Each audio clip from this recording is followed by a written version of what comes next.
मेरी ज़िंदगी का पहला प्यार जो मुझे कॉलेज में मिला, उस प्यार ने मुझे बहुत ज़्यादा तड़पाया। उसकी तड़प मुझे महसूस होती है। पहला प्यार वो है जो ज़िंदगी भर भुलाया न जाए, वो हमेशा याद रह जाता है। मेरे साथ भी कुछ ऐसा ही हुआ जो मैं आज आपको बताना चाहती हूँ। तो दोस्तों, मेरा नाम सीमा है और मैं अपने मम्मी पापा को और छोटे भाई के साथ रहती हूँ। मेरे कॉलेज शुरू हो चुके हैं। मैं रोज़ सुबह उठती हूँ और कॉलेज जाती हूँ। एक दिन सुबह उठी, कॉलेज के लिए अच्छे से तैयार हुई तो मेरा भाई विनोद दरवाजे पर मुझे मिला और चढ़ाते हुए बोला, इतना सज संवर कर कॉलेज कौन जाता है। मैं भी पूरी ड्रामा क्वीन थी। उसको एक हल्का सा चांटा मार कर कॉलेज के लिए निकल गई। न जाने कौन सा ख्यालों में जो मुझे रास्ते का पता ही नहीं चला। जब कॉलेज का गेट आया, गेट पर ही बहुत सारे लड़के लड़कियां बातें कर रहे थे। उनकी बातों की आवाज़ों से मेरा ध्यान उन पर गया और मैंने साइकिल को रोका, स्टैंड पर खड़ा किया और अपने दोस्तों के पास जाकर खड़ी हो गई। उसके बाद हम सब क्लास में चले गए। छुट्टी के बाद घर आ गई। घर में मेरे भाई और मेरी प्यार भरी बहुत सारी लड़ाइयाँ होती थी। वो मुझे हमेशा कहता था, कब जाएगी यहाँ, यह घर छोड़कर। मुझे परेशान करती रहती है वो। कभी मम्मी से मेरी शिकायत करता है, कभी पापा से मेरी शिकायत कर रहा है। तुम बोल रही हो, मम्मी कहती हैं तुम बोल रहे हो, अभी ये घर से कब जाएगी। जब ये शादी करके अपने घर चली जाएगी तो तुम इसकी यही बातें याद करके इसे याद किया करोगे। लड़ाइयों के पीछे प्यार भरा होता है। सीमा की भी अपने भाई से बहुत प्यार करती थी क्योंकि उसका एक ही प्यारा और लाडला और छोटा भाई था जो उसे जान से भी ज़्यादा प्यारा था। बस लड़ाइयाँ होती थी वो अलग बात है, पर प्यार बहुत करती थी सीमा अपने भाई से। सीमा का जीवन अच्छा चल रहा था, फिर उसके जीवन में एक मोड़ आया। उसके कॉलेज में एक लड़का जिसका नाम राकेश था, वो बहुत चुलबुला था और सीमा का सीनियर था। अब सीमा को न जाने क्या हो गया था, जब भी उसे देखती थी तो देखती ही रह जाती थी। पर सीमा और राकेश की कभी भी बात नहीं हुई थी। सीमा को लगता था जो उसके साथ हो रहा है वो प्यार, एक तरफा प्यार है, पर उसे भी कुछ नहीं पता था वक्त का। एक दिन कॉलेज में कोई फंक्शन था, उसके लिए फॉर्म फिल करना था। वो प्रिंसिपल ऑफिस जा रही थी, उधर से राकेश आ रहा था। दोनों की नज़रें मिलने से पहले ही सीमा सोच रही थी कि अब मैं इसके सामने कैसे जाऊं, इसका सामना कैसे करूं। उसका दिल तेज़ तेज़ धड़कने लगा। अब जब वो एक दूसरे के पास आए तो दोनों के कदम रुक गए और सीमा की नज़रें नीची थीं। वो नज़रें उठा नहीं पा रही थी। राकेश ने धीमी आवाज़ में पूछा, कहाँ से हो। सीमा ने हलक से कोई आवाज़ नहीं निकल रही थी और वो कुछ नहीं बोल पाई। राकेश खुद बोला, तुम नहीं बताओगी तो मेरा सुन लो, मैं जयपुर शहर में से हूँ और मेरे पापा बैंक में नौकरी करते हैं और मैं पढ़ाई करता हूँ। मेरी माँ हाउसवाइफ हैं। यह सुनकर सीमा ने अपनी नज़रें ऊपर उठाई और उसकी आँखों में देखने लगी। उसकी सांसें बहुत तेज़ चल रही थीं जो राकेश को महसूस हो रही थीं। सीमा ने हल्की सी मुस्कान दी और अपना नाम बताया, मेरा नाम सीमा है, आपका नाम क्या है। वो बोला, मेरा नाम तुम्हें नहीं पता है, मेरा नाम राकेश है। वो शायद भूल गई थी, उसे पहले से ही पता था। सीमा शर्मा गई और मुस्कुराकर वहाँ से चली गई। राकेश भी उसे देख रहा था पीछे से। सीमा ने पलटकर राकेश की तरफ देखा और मुस्कुराहट से कुछ बात कहकर वहाँ से चली गई जो राकेश को समझ नहीं आई थी। जब भी सीमा कॉलेज आती, राकेश दरवाजे पर ही उसका इंतज़ार करता और बिना बात किए दोनों साथ साथ अंदर आ जाते और अपने अपने क्लास में चले जाते। रोज़ का यही था। काफ़ी टाइम ऐसे ही चलता रहा। फिर एक दिन सीमा कॉलेज से घर के लिए निकली, साइकिल लेकर आगे बढ़ी। थोड़ी ही दूर पर राकेश खड़ा था। सीमा ने देखकर साइकिल रोकी और पूछा, क्या हुआ, तुम यहाँ क्यों खड़े हो? राकेश बोला, मैं तुम्हारा ही इंतज़ार कर रहा था। क्या तुम मेरे साथ कॉफ़ी पियोगी? उसने भी शर्माते हुए सर हिला दिया और राकेश के पीछे चलने लगी। सीमा थोड़ी घबराई हुई थी क्योंकि आज से पहले वो किसी के साथ कॉफ़ी पर नहीं गई थी। थोड़ी ही दूर पर एक रेस्टोरेंट था। वो दोनों रेस्टोरेंट के अंदर चले गए। अंदर जाकर एक कोने वाली टेबल पर बैठ गए और एक दूसरे की आंखों में देखने लगे। थोड़ी ही देर में वहाँ एक वेटर आया जो ऑर्डर लेने आया था। उसे देखकर दोनों परेशान हो गए और मेन्यू कार्ड की तरफ हाथ बढ़ाया। मेन्यू कार्ड की जगह एक दूसरे का हाथों में आ गया।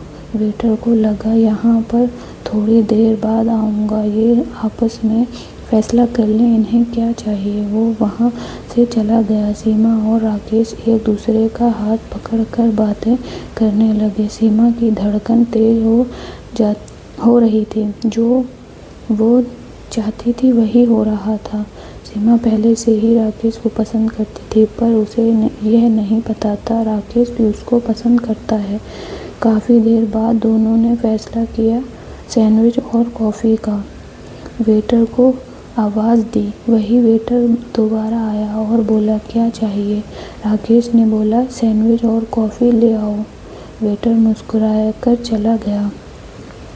थोड़ी देर बाद सैंडविच और कॉफ़ी आ गई और दोनों ने सैंडविच खा लिया। उसके बाद सीमा बोली, चलो अब मैं चलती हूँ, फिर कभी मिलते हैं। राकेश ने कहा, ठीक है, चलो चलते हैं, फिर कभी मिलेंगे। बाहर निकलकर सीमा अपने घर चली गई और राकेश अपने घर की तरफ। अब इन दोनों की नज़दीकियाँ बढ़ने लगीं। रोज़ मुलाकातें होने लगीं। सीमा के घर पर किसी को भी ये नहीं पता था। बहुत वक्त साथ में गुजर गया। सीमा और राकेश का कॉलेज ख़त्म होने वाला था। राकेश और सीमा ने फैसला किया कि अब हम दोनों अब अपने अपने घर पर बात करेंगे और शादी के लिए घर वालों को मनाएंगे। एक दिन राकेश ने सीमा से कहा, आज रेस्टोरेंट में कुछ खाने चलते हैं। सीमा ने बहुत मना किया, पर राकेश फिर भी नहीं माना। चले गए वो दोनों। राकेश कहाँ मानने वाला था, लेकिन फिर वो भी राजी हो गई और वहाँ रेस्टोरेंट में चले गए। तुम्हें कुछ अच्छा खिलाकर लाऊंगा और थोड़े समय हम दोनों साथ में रहेंगे, सीमा से कहा और उसके साथ एक रेस्टोरेंट में चले गए। रेस्टोरेंट में दोनों बैठे थे। राकेश ने सीमा से कहा, सीमा तुम कभी कॉलेज नहीं आती हो, मेरा मन नहीं लगता है। क्यों ना मैं तुम्हें एक फ़ोन दिला दूं ताकि तुम मुझे कॉल करके बता सको कि मैं आज कॉलेज नहीं आऊँगी। जिस दिन तुम कॉलेज नहीं आती हो मैं पूरा टाइम परेशान तुम्हारी बारे में ही सोचता रहता हूँ। क्या हुआ सीमा, आज क्यों नहीं आई? और परेशान भी हो जाता हूँ। पर सीमा ने मना कर दिया, नहीं राकेश, मैं तुमसे फ़ोन कैसे ले सकती हूँ? घर पर किसी को पता चल गया तो बहुत दिक्कत होगी। मैं पापा से कहूँगी वे मुझे फ़ोन दिला दें। अगर पापा दिलाएंगे तो मैं ले लूँगी, पर तुम दिलाओगे तो मैं फ़ोन नहीं लूँगी, क्योंकि मैं घर पर सबके साथ रहती हूँ। किसी को पता चल गया तो मेरी स्यामत आ जाएगी। सीमा बात ही कर रही थी तभी अचानक रेस्टोरेंट का दरवाज़ा खुला। उसके सामने उस भाई और उसका कुछ दोस्त अंदर आए और सीमा को किसी लड़के के साथ बैठा देखकर अपने दोस्तों से कहने लगा, चलो यहाँ से चलते हैं किसी और रेस्टोरेंट में। वो कहने लगे, क्यों, यह भी तो अच्छा है। सीमा अपने भाई को देखकर वहाँ से उठकर चली गई और राकेश भी चला गया। फिर न जाने वहाँ पर क्या हुआ। सीमा अपने घर आ गई और बिना किसी से बात किए अंदर कमरे में जाकर लेट गई। बिस्तर पर लेटे लेटे सोच रही थी, भाई आएगा तो क्या होगा। इसका ध्यान इन सारी बातों में लगा हुआ था। थोड़ी देर बाद भाई की मोटरसाइकिल की आवाज़ आ रही थी। सीमा और ज़्यादा घबराने लगी, पर वो सीमा के पास नहीं आया। वो अपनी मम्मी के पास गया और मम्मी से कुछ बातें करने लगा। सीमा ने कान लगाकर सुनने की कोशिश की तो वो आवाज़ महसूस हुई जैसे उसके पापा का इंतज़ार कर रहे हों। पापा आएंगे तो सब मिलकर सीमा से बात करेंगे। सीमा ये सब सुनकर घबरा रही थी और अपने आप को सबके सामने पेश करने के लिए खुद को तैयार कर रही थी। न जाने कैसे सीमा की आंख लग गई और वो सो गई। सोते सोते समय का पता ही नहीं चला। कुछ आहट सी महसूस हुई तो सीमा ने आंखें खोली तो देखा सामने उसके पापा पानी का गिलास लेकर खड़े हैं और सीमा से कह रहे हैं, क्या सो रही हो बेटा। सीमा उनकी आवाज़ सुनकर उठ बैठी। फिर पापा ने सीमा से कहा, सब ठीक है बेटा। सीमा घबराकर बोली, जी पापा, मेरी तबीयत ठीक है। पापा ने भी लड़के के बारे में कुछ नहीं कहा था, बस मुझसे कुछ पूछ रहे थे, कॉलेज कैसा चल रहा है। इतने में मम्मी अंदर आई और कहने लगी, मैं चाय बनाने जा रही हूँ, आप दोनों बाहर आ जाओ। फिर पापा ने मुझे पानी का गिलास दिया और बोले, पानी पीकर चलो मेरे साथ बैठकर चाय पियो। मैं थोड़ा परेशान थी क्योंकि घर पर किसी ने भी उस लड़के के बारे में मुझसे कुछ नहीं बात की थी। हम सब ने बैठकर चाय पी, पर मेरा ध्यान सिर्फ उसी बात पर था कि आगे क्या होने वाला है। रात हुई, सब लोगों ने साथ में ही खाना खाया। खाना खाकर मैं फिर अपने कमरे में चली गई और सोच ही रही थी। सोचते सोचते कब मैं सो गई मुझे पता ही नहीं चला। जब मैं सुबह को उठी तो कॉलेज का टाइम हो रहा था। मैं उठकर जल्दी तैयार हुई। तैयार होकर कॉलेज गई। कॉलेज में आज राकेश नहीं आया था। मैं उसको कुछ बताना चाहती थी, इसलिए आज सब उस दिन उसको कुछ नहीं बता पाई थी, इसलिए आज सब कुछ बताना चाहती थी, पर वो आज कॉलेज नहीं आया था, इसलिए मैं कॉलेज से जल्दी ही घर आ गई थी। घर से तो भाई और पापा कहीं जा रहे थे। मैंने अंदर आकर मम्मी से पूछा, पापा और भाई कहाँ गए हैं। वो बोली, कल हम आउटिंग के लिए हिल स्टेशन जा रहे हैं, उसकी तैयारियों में तुम्हारे पापा और भैया बाहर गए हैं। तुम भी अपना सामान पैक कर लेना, हम घूमने जा रहे हैं। मैं यह बात सुनकर हैरान थी क्योंकि घर पर सब वैसा ही था जैसे पहले था, कुछ भी नहीं बदला था। सीमा अपने कमरे में चली गई। थोड़ी देर आराम करने के लिए लेट गई। थोड़ी देर बाद उसके पापा भी वापस आ गए थे और उन्होंने आवाज़ दी, सीमा कल हम यहाँ से जा रहे हैं, तुम अपना सामान पैक कर लेना। सीमा बोली, ठीक है पापा। ये सब अचानक से प्लान बना था, इसलिए मैं राकेश को इस बारे में कुछ नहीं बता पाई। फिर मैंने अलमारी से अपने कुछ कपड़े निकाले और सूटकेस में पैक कर लिए। सीमा सोच रही थी, राकेश को किस तरह बताया जाए। मैं बाहर जा रही हूँ, कुछ दिन कॉलेज नहीं आऊँगी।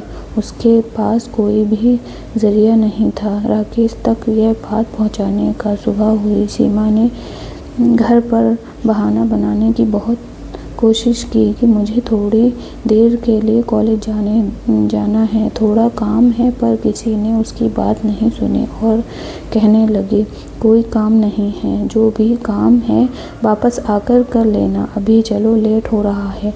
मैं गाड़ी में बैठ गई। मैं जितना राकेश के करीब जाना चाह रही थी उतना ही वो गाड़ी मुझे राकेश से दूर ले जा रही थी। मेरे पापा ने हिल स्टेशन पहुंचकर होटल में रूम बुक किए। पता चला वहां पर और हमारे रिश्तेदार भी आए हैं।